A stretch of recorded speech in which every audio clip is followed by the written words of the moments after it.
오직 나의 나 된 것은 하나님의 은혜입니다. 아멘. 은혜로 시작한 오늘 하루 감사로 충만케 되기를 주님의 이름으로 축복합니다. 이 시간 다 함께 주기도문으로 우리의 신앙을 고백합니다. 하늘에 계신 우리 아버지, 아버지의 이름을 거룩하게 하시며 아버지의 나라가 오게 하시며 아버지의 뜻이 하늘에서와 같이 땅에서도 이루어지게 하소서.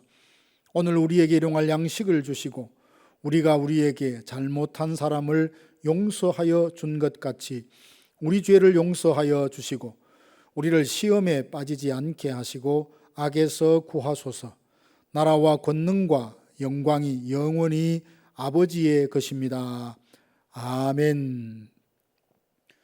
하나님의 말씀은 누가복음 20장 9절에서 18절 말씀입니다. 그가 또 이 비유로 백성에게 말씀하시기 시작하시니라. 한 사람이 포도원을 만들어 농부들에게 세로 주고 타국에 가서 오래 있다가 때가 이름에 포도원 소출 얼마를 바치게 하려고 한 종을 농부들에게 보내니 농부들이 종을 몹시 때리고 거저 보내었거늘 다시 다른 종을 보내니 그도 몹시 때리고 능욕하고 거저 보내었거늘 다시 세 번째 종을 보내니 이 종도 상하게 하고 내쫓은지라. 포도원 주인이 이르되 어찌할까?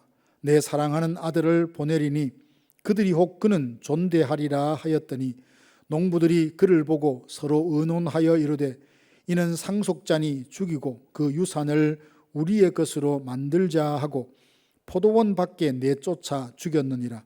그런즉 포도원 주인이 이 사람들을 어떻게 하겠느냐? 와서 그 농부들을 진멸하고 포도원을 다른 사람들에게 주리라 하시니 사람들이 듣고 이르되 그렇게 되지 말아지이다 하거늘 그들을 보시며 이르시되 그러면 기록된 바 건축자들의 버린 돌이 모퉁이의 머릿돌이 되었느니라 함이 어찌미냐? 무릇 이 돌 위에 떨어지는 자는 깨어지겠고 이 돌이 사람 위에 떨어지면 그를 가루로 만들어 흩으리라 하시니라. 아멘.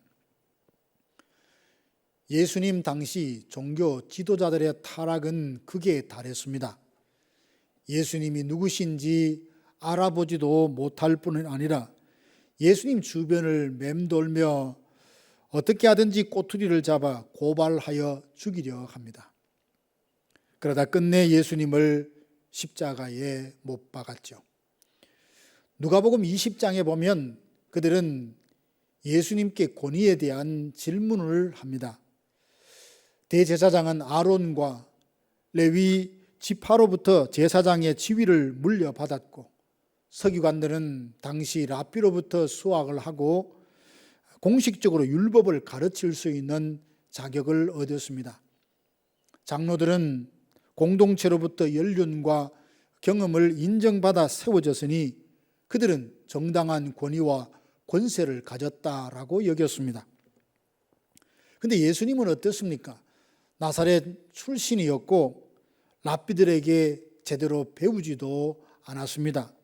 유대 공동체가 예수님을 정식적으로 세운 것도 아닙니다.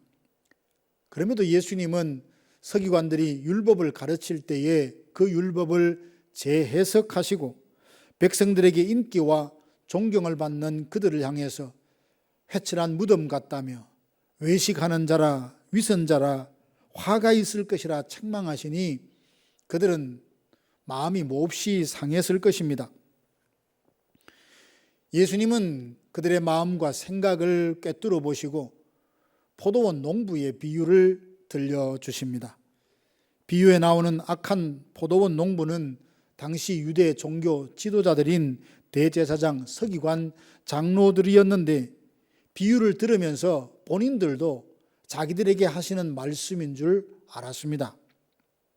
비유에 나오는 포도원 농부들은 어떤 사람들이었습니까? 지극히 상식적인 주인의 요구에도 무례하고 악하게 반응했던 사람입니다. 9절과 10절을 보면 주인은 자신이 직접 포도원을 만들었습니다. 그리고는 농부들에게 세를 주고 타국에 가서 오래 거하다 때가 되자 소출의 얼마를 받으려고 종들을 보냅니다. 그리고 충분한 시간이 지난 후에 때가 되자 소출의 얼마를 요구했는데 이것은 주인이 요구할 수 있는 당연한 권리요 지극히 상식적인 일이었습니다. 그런데 주인의 요구에 반응하는 농부들의 태도가 악하고 무례하기 그지없습니다. 농부들이 주인에게 보인 행동을 보면 정말 이래도 되나? 이렇게 악한 자들이 어디 있나라는 생각이 절로 듭니다.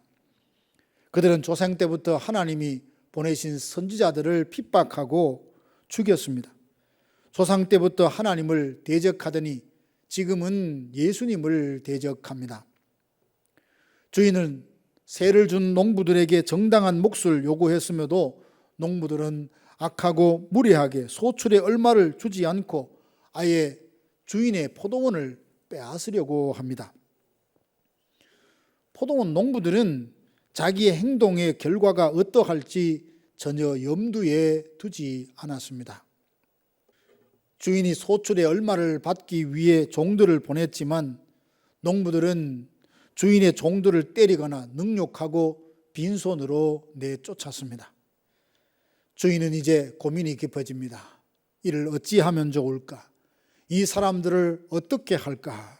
한참 고민하다 아들을 보내기로 합니다.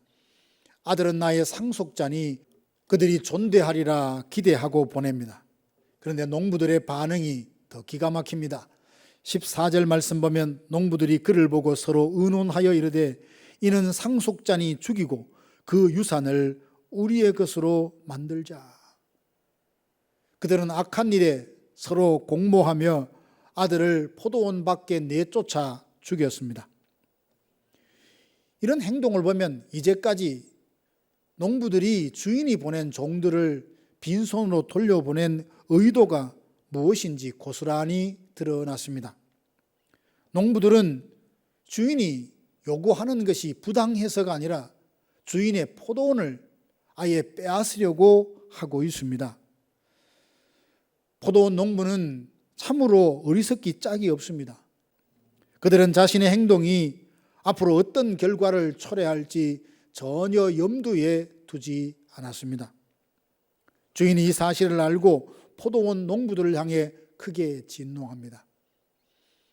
여러분들이 포도원의 주인이라면 이 사람들을 어떻게 하시겠습니까? 주인은 그 농부들을 진멸하고 포도원을 다른 사람들에게 주었습니다. 포도원 농부의 비유에서 악한 농부는 1차적으로 대제사장, 서기관, 장로들을 말합니다. 그런데 자세히 말씀을 들여다보면 이 일은 그들만의 이야기가 아니라 우리들의 이야기라는 것을 부인할 수 없습니다. 가끔 우리도 당연한 것을 요구했다가 무례하고 악하게 대응하는 사람들을 만나본 적 없으십니까? 그렇다고 책망하자니 마음이 너무 완고하여 도무지 그 책망을 받을 것 같지 않고 설명한들 변명으로만 들을 테니 말하지 않고 혼자 가슴 아리를 하고 있지는 않습니까? 당연히 누릴 권리를 주장했다가 거부당한 채 책망과 비난을 받을 때는 참으로 황당하기까지 합니다. 그런데 이런 일로 우리가 속상해하지만 사실 우리가 하나님 앞에 포도원 농부처럼 행동하고 있지는 않습니까? 피조물이라면 창조주 하나님 앞에 찬송과 영광과 존귀를 올려드리는 것은 지극히 당연합니다. 그럼에도 하나님께서 분명 이것은 내 것이라 라고 말씀하신 영역마저 무시하며 하나님께 드려야 할 것을 드리지 않고 하나님께 돌려야 될 영광마저 가로챈 일은 혹 없습니까? 하나님은 사랑이십니다.